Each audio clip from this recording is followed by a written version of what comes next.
এগুলো হচ্ছে কুরবানির মাংস। আমাদের গ্রামের পূর্বপুরুষ মানে মুরব্বীদের করে যাওয়া একটি নিয়ম আপনাদের সাথে শেয়ার করতেছি। এই মাংসগুলো সব গ্রাম থেকে সংগ্রহ করা হয়েছে।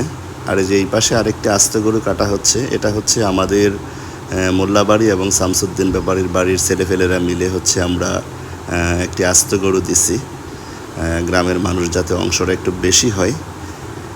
এই নিয়মটা হচ্ছে গ্রামে যেই কয়টা গরু জবাই হয় প্রত্যেকটা গরু থেকে 5 কেজি মাংস, 2.5 কেজি হাড়, 7.5 কেজি করে হচ্ছে এখানে সংগ্রহ করা হয়। সংগ্রহ করার পরে এগুলো ভাগ করা হয়, ভাগ করে গরিবদের মাঝে বিতরণ করা হয়। সেক্ষেত্রে হচ্ছে এখানে একটা পরিবারও বাদ যায় না ঈদের দিন মাংস খাওয়া থেকে, কারণ এই মাংসগুলো এমনভাবে বিতরণ করা হয় যাতে প্রত্যেকটা পরিবারই পায়। আজকে আমরা এখানে 104টা ভাগ করতেছি। এখানে প্রায় আমাদের যে একটি গরু, তারপরে গ্রাম থেকে সংগ্রহ করা মাংস সব মিলিয়ে প্রায় 510 কেজির মতো মাংস সংগ্রহ হয়েছে। এই 510 কেজি মাংস 104 জন লোকের মাঝে বিতরণ করা হচ্ছে। তো সবাই মোটামুটি 5 কেজি করে মাংস পাচ্ছে এক একজন, এক একটি পরিবার।